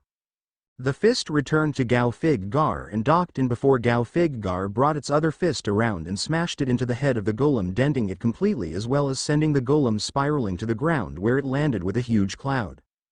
Gao Fig Gar flew down and its drill knee met the golem's chest. Spiral drill. The drill on the Gao Fig Gar spun up and drilled a small hole into its armor before the Gao Fig Gar had to fly backward as the golem fired off its shoulder cannon in a spread manner, but Naruto, not used to the Gao Fig Gar yet, was hit by every single shot. Ah! Screamed Naruto as Gao Fig Gar was completely lost in the blast. The golem tried to pick itself up after that offensive move, but Gao Fig Gar emerged from the smoke and caught the golem's head and forced it back to the ground with a large amount of force. Stomping on the golem, Gao Fig Gar forced its entire weight onto the golem's body, further cementing it in the ground. Rawr! Screamed Naruto, who began to smash Gao Fig Gar's fists into the golem until there was a simple crack forming at the hole where the drill knee met the golem's armor. Going for the crack, the Gao Fig Gar held down the golem with the claws from G-Spiral as he pried the armor open before finally reaching in there and tearing out the golem's core, shutting the entire thing down, and raised it high in the air for all to see. In the unknown location, the mysterious person was intoxicated on happiness. Oh my, this is the true power that they possess. I must report my finding to the council immediately, ha ha ha. Back to the arena. Things had calmed down severely after Gao Fig Gar tore out the golem's core, but instead of going back into its standby mode, the Gao Fig Gar just stood there. The rescue teams assumed that its pilot was just watching over things to make sure that everything went fine with the removal of the golem, and that it didn't just suddenly stand up and attack them. Nepgear ran onto the field along with Blanc and Uni, who saw the entire fight, and all three of them walked up to Gao Fig Gar so that they could congratulate Naruto, make sure he was safe, but as they approached Gao Fig Gar, it didn't acknowledge them, it still remained still. Only when they were close to Gao Fig Gar did Blanc notice something dripping down from Gao Fig Gar onto her head. Wiping it away, she saw that it was red blood, and slowly looking up she saw that the Gao Fig Gar's eyes and mouth were bleeding. Nepgear opened the control for the G-parts and transported them back to the hangar, allowing the Lancelot to return to its standby mode and dropping Naruto into Blanc's arms. Naruto was not in good condition as he had blood coming out of his nose and bloody tears running down his face. "Sensei! We need help!" screamed Blanc, who immediately fell to her knees and tried to help Naruto, with Uni doing what she could to help while Nepgear could only step backwards, tears falling from her face as she realized that the wounds inflicted on Naruto came from the Lancelot using the G-parts to beat the golem. Naruto was wheeled into the school's emergency medical room, leaving Nepgear, Uni and Blanc outside. It was here that if Sensei and Ormora Sensei called for Nepgear to follow them. Nepgear did so, and all three of them wound up in the tech room where Yamada Sensei was waiting. "Nepgear, hand over your control of the G-parts. We have to do a check to find out what happened," if Sensei asked. Nepgear willingly handed it over, and Yamada Sensei began scanning through them, but in Nepgear's mind she knew what the problem was. Naruto got hurt because he used the G-parts to fight the golem. When the scan was finally complete, it revealed that because of Nepgear's lack of technical knowledge, she did not properly set the limiters on the strength of the combined unit. Therefore, when Naruto was using his fist to hit the golem, each hit was putting a major amount of stress on his body, which led to the internal bleeding that was inflicted onto Naruto's body. Nepgear looked ashamed of herself for having Naruto use such faulty equipment. In the end, Orimura-sensei and If-sensei both agreed that the G-parts were not to be used until they were checked over by proper technicians, and Nepgear agreed with them full-heartedly. With that matter dealt with, Nepgear was released as iodine monofluoride sensei, and Orimura-sensei had important matters to discuss. Matters concerning the golem attack, so Nepgear made her way back to the operating room where Blanc and Uni were still at. Hours passed by and soon the doctor came out with a smile on his face. Well, I am glad to say that the patient is safe. He's currently out of the danger zone, but we'll be moving him to an observation ward on the mainland for better medical care. I suggest that you girls head home and get some rest. You can visit him at the hospital tomorrow. Each girl nodded and left the school compound, which had been closed down due to the investigation of the golem incident, for a few weeks.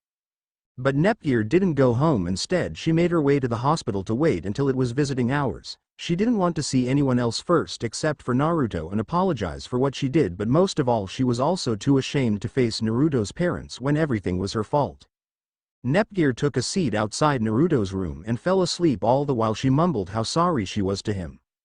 Sometime during the night, a nurse who was doing her rounds saw Nepgear lying on the chairs completely uncovered, so she brought out a blanket and wrapped it around her body. The next day, the alarm on Nepgear's watch went off, waking her up, and upon rubbing the sleep out of her eyes she noticed that her sister Neptune was staring right into her eyes. "Gear-chan, are you alright?" Nepgear teared up before she dived into Neptune's arms and cried, "Oh Oni-chan, I am so sorry, I didn't mean for anything to happen." Neptune rubbed the back of her sister's back to comfort her. "It's going to be alright, Gear-chan. Naruto-kun is a tough person and he'll pull through. Now come on, his parents are here to see him." Neptune wanted to pull her sister towards them, but Nepgear didn't want to move. She couldn't face them, not after what happened. "Come on, Gear, they want to talk to you." Neptune pulled hard and Nepgear finally budged. Inside the room, Minato was standing up besides Kushina, who was holding Naruto's hand while the monotonous sound of the machines went about, taking note of Naruto's heartbeat. "Kushina-san, Minato-san," Nepgear squeaked out, getting the attention of both concerned parents. "I am so sorry, I never wanted any of this to happen." Kushina wanted to yell at Nepgear for putting Naruto in such danger, but when she saw how hard Nepgear was sobbing, she just couldn't bring herself to do it. Instead, she pulled Nepgear up and hugged her. "I know, Nepgear, I know." Later on, Kushina decided to leave Nepgear to watch over Naruto so that she and Minato could deal with some paperwork concerning the partnership between Neptune Productions and Namikaze Industries. There was a knock on the door and Nepgear told whoever it was to come in. In came Uni, Blanc along with her sister Ram and Ram. Even little Gust was there. "Hey Nepgear, we came to see Naruto. How is he doing?" Uni asked, showing genuine concern without her usual denying antics. "Still no sign of activity, so all we have to do is wait," Nepgear replied, while the other girls came to the rolling table and placed gifts for Naruto. Blanc gave Naruto some book. Ram and Ram gave him a drawing along with a basket full of folding charms with the words "Get Better" written on them. Uni gave some fruit to him, and last but not least Gust placed a bundle of beautiful flowers on the table, courtesy of everyone from the Cosplay Club, as well as a Naruto plushie that she said was done by Plutia. Minutes went by and there was silence between the girls. It wasn't until Ram spotted Naruto's finger moving did all the girls surround him as his eyes slowly opened. Hey girls," he said in a weak voice, "Is everyone alright?" Most of the girls had tears at the corner of their eyes as they nodded. Naruto smiled and replied, "Yeah, that's good." Looking over, he could see Nepgear looking away, so he picked himself up and gripped her hand. "Nepgear, what's wrong?" "It's just that you got hurt because of me and I. However, Naruto stopped her there. "Nepgear, you were all my friends. When the golem was attacking and you told me that I could beat it using the G-parts, one had to do it because you were all precious to me." "Even is Ni-chan?" Ram and Ram asked as they stood at the foot of the bed. This got a chuckle out of Naruto. "Yeah, especially you too," he replied, ruffling their hair. "Hey Gust, I didn't you know that you would be here?" "Yes, Gust is here on behalf of Vert and Plutia." The instant that name was said, the temperature in the room dropped a little bit. "Well, thank you all for the gifts, oh right." Naruto reached into his shirt and took out the amulet that Blanc gave him and returned it to her. "Here you go, Blanc, I think this belongs to you." Blanc accepted the amulet and wrapped it around her neck once more. All of them had a rather fun time even though they were at the hospital as Gust brought out a stack of game cards and they sat there until visiting hours were over and the doctor had to usher them out so that Naruto could get some rest. Each girl waved goodbye to Naruto and told him that they would visit tomorrow, but before Nepgear left, Naruto grabbed her hand and told her, "Don't worry about anything, Nepgear, I am just glad that everyone is alright. When I get better, why don't we work on the G parts together? So let's see a smile, okay?" Nepgear nodded and gave Naruto a heartwarming smile before she left. Naruto smiled and laid back into his bed, falling to sleep soon after. The next day, Nepgear was up and early to visit Naruto. She even brought her game system, the katana, to play. She liked playing this really old game where you were able to rummage through people's cupboards, but what she really liked about it was using her allowance to buy capsule toys. Only problem was Nepgear had terrible driving skills, so she couldn't do the job necessary to earn her allowance and it was left to Naruto to earn the money. Soon Uni appeared with her phosphorus monosulfide X portable game console. It was already loaded with some hunting game that she really liked to play. She passed it over to Naruto to try out and he rather liked it. Even Nepgear seemed interested in playing it. And last but not least was Ram and Ram appearing without Blanc, and they had their Nitro consoles with them, and they showed Naruto a game called Pocketed Monstrosities. They told Naruto that it was a game where they raised monsters to fight other people, but as they told Naruto the game mechanics, he kept wondering where Blanc was. It wasn't like her to let her siblings out without a caretaker watching over them. At Blanc's house, damn it, where could it be? Blanc screamed as she tossed things searching for what she was looking for. "Mina, have you seen my Revolution console?" Mina shook her head. "I am afraid not, Blanc-sama. Last time I saw it was in front of the television." Back at the hospital, Ram had the feeling like she should be laughing out loud right now, but she managed to keep it inside herself. A few days later, Naruto was released from the hospital into the care of parents. As he exited the hospital, Nepgear by his side, there he saw his parents standing there waiting for him. Naruto ran into the arms of his parents. "Ka-san to san. Hey Naruto, looks like you are doing much better," Minato mentioned as all of them went into the car. Yeah, the ride back home was mostly about Naruto wanting to see his room and the entire factory again. Once they got there and Naruto got reacquainted with his room, he immediately went down to his lab where he wanted to start working on fixing the problems with the G parts. Which was when he was introduced to a new member of the safety crew. Her name was Abna. She was a strange woman who would always bang the door to announce her arrival into whatever room she was headed to. She was sent by the school to ensure that everything done by both industries' projects was safe for human use. Inside his workshop was Nepgear, who had all her tools ready to perform adjustments and improvements. "Alright then Nepgear, let's do this." Nepgear nodded as Naruto began opening the various files for each G part and began modifying the safety codes so that they could be used safely by him. At the same time, Nepgear made tune-ups on the G parts to make them more effective.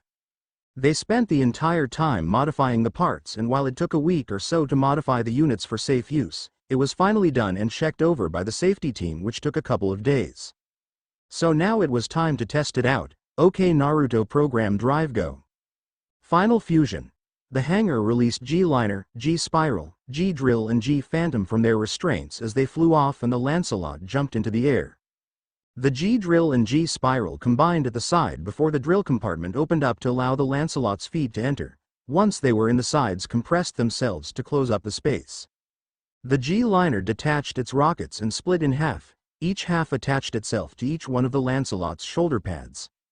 As for the G-Phantom, it fired off the two containers that flew and went over the Lancelot's hands. A set of claws came spinning out, becoming the Lancelot's new hands. As for the main portion of the G-Phantom, it opened up and fit right in where the Lancelot's float system was, and added even more armor to the front of the Lancelot. Gao Fig Gar.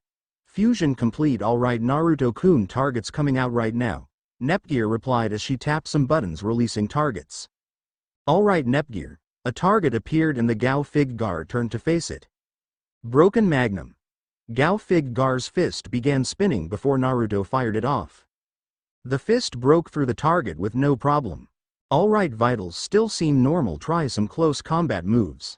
More target popped up close to Naruto. Naruto pulled his fist back and punched right through one target before raising his feet up and crushing the target behind him. Yosh, all vitals okay Naruto-kun. But let's try something that needs more force to break. A metal plate appeared in front of Naruto. Raw! Naruto roared and pointed the tip of his fingers into the metal. Easily the amount of force that Gao Figgar exerted tore through the metal like paper with no problem. Alright Naruto-kun, return to standby mode. The test is complete and all systems are set.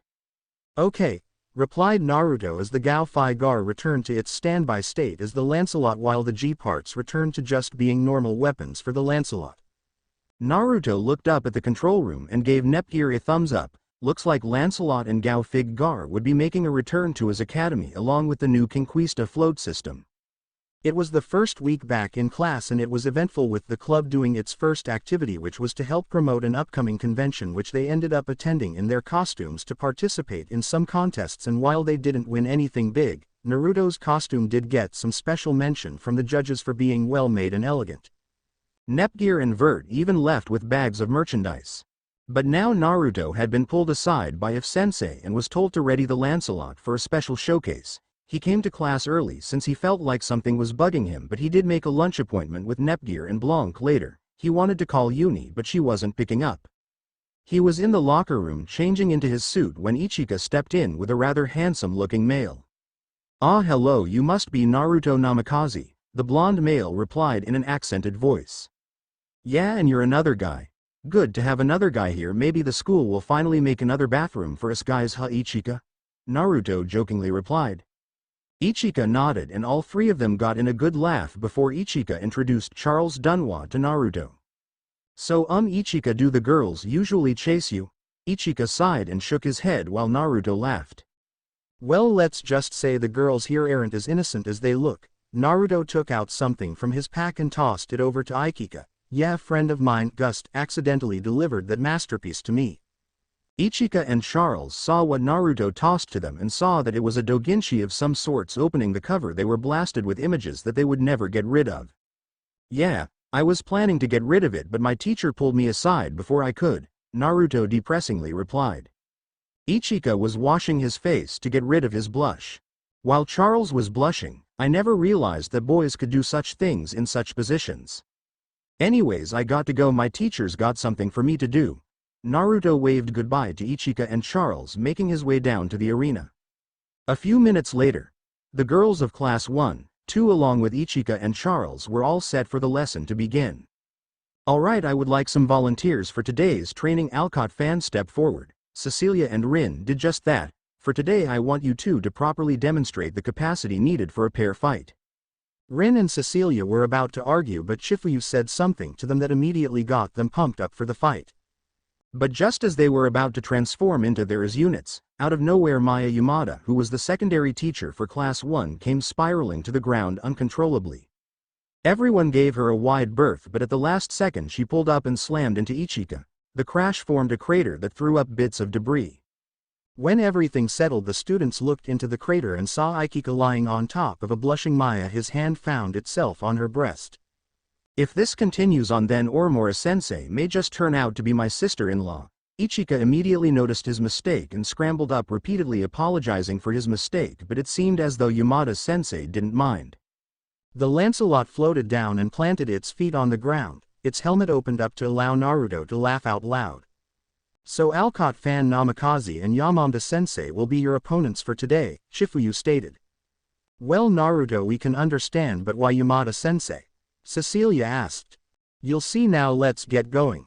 Cecilia and Rin deployed their respective units and took to the air. Following right behind them was Naruto, who put his helmet on and took off with Yamada-sensei following. Once they were in position, Rin and Cecilia looked at each other and nodded. Immediately Cecilia raised her sniper rifle and took aim at Lancelot while Rin charged after Yamada-sensei. In the air they could see the clash of Lancelot's Varus rifle against Cecilia's sniper rifle as green shots missed or just grazed Cecilia's armor, while blue shots were deflected by Lancelot's blaze luminous system. Releasing her bits and turning her hip attachment on Naruto, she fired all she had. Turning around, Lancelot fired off all its slash harkens, piercing through the beams from her bits. The slash harkens grabbed the missiles and allowed the Lancelot to swing them around, sending them spiraling back to Cecilia. Turning her attention onto the oncoming missiles, Cecilia fired and destroyed them before they could hit her. But from under the cover of the smoke lingering in the air came out the Lancelot charging with its MVS swords. Kicking Cecilia in the gut, the Lancelot forced her back and slashed two of her bits, destroying them before going after Cecilia in close quarters combat, where it exploited her suit's weak point and went straight for her missile holders. In the confusion of her fight, Cecilia didn't notice that she was slowly backing up into Rin, and when the both of them crashed into each other they immediately started arguing, completely forgetting who their real opponents were. Lancelot floated over to Yamada-sensei, who nodded. Yamada-sensei raised her guns while the extension pack on the float system came down and went right over the Varus rifle, locking in place before it began to charge. Once it was all charged, Naruto carefully lined up his aim before screaming, "Hadron cannon fire!" With the click of 3 triggers, a combination of bullets, grenades and a single stream of red were fired and hit Rin and Cecilia dead on. The two of them were sent spiraling downwards, where they landed in a second crater right next to Yamada-sensei's own. Within the crater, both his units were a tangled mess, and Cecilia and Rin were still arguing over their situation. Oromura-sensei could only sigh and face palm. Minutes later, Cecilia and Rin picked themselves up from the crater, and both classes were split into separate groups so that those with personal units could teach those who didn't. This was where Uni walked up to Naruto, who was showcasing off a mass-produced Ushigane model, and she tapped his shoulder. Naruto turned around and saw her standing there holding herself. "Hey Naruto, I was wondering if you could help me into the Ushigane." "Sure," Naruto replied, giving her a smile as she stepped forward to the unit, but just as Naruto was about to touch her waist so that she could get into the machine. "Hey, watch where you're touching me," Uni yelled out loud, pushing Naruto away. "Okay, so let's do this instead." Naruto deployed the Lancelot and picked Uni up floating over and dropped her into the pilot seat so that she could see what it was like. "So Naruto, I was wondering, do you want to have a picnic later?"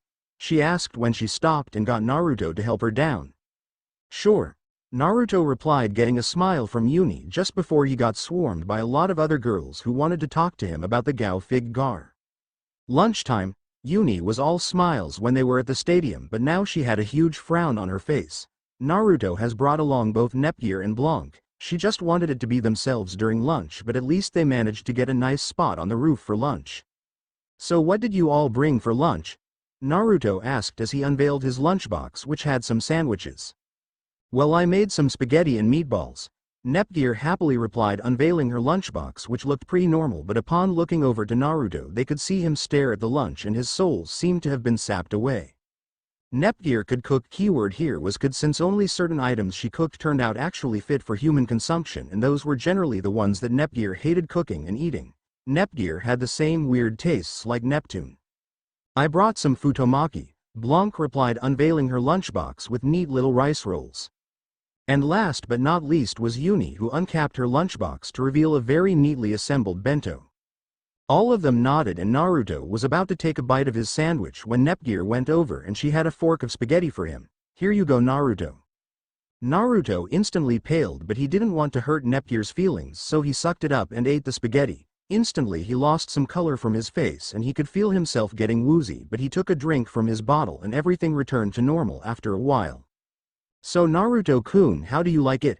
Nepgear asked. "Why, yeah, it was good." Nepgear seemed happy enough with that response, so Naruto just decided to leave it at that. "Here Naruto, do you want to try some of my futomaki?" Blanc was holding one up to Naruto, who decided to take a bite. And what he found was interesting to say the least. Upon first taste it seemed normal enough, but as he continued chewing there was a weird bitter aftertaste that started to appear and he had to take another drink to wash it away. "So Naruto, did you like it?" Blanc asked. He nodded, and just when Uni was about to offer food, Naruto quickly pointed in a direction, saying something about an ambulance for a distraction before running away anymore, and it may just end up killing him.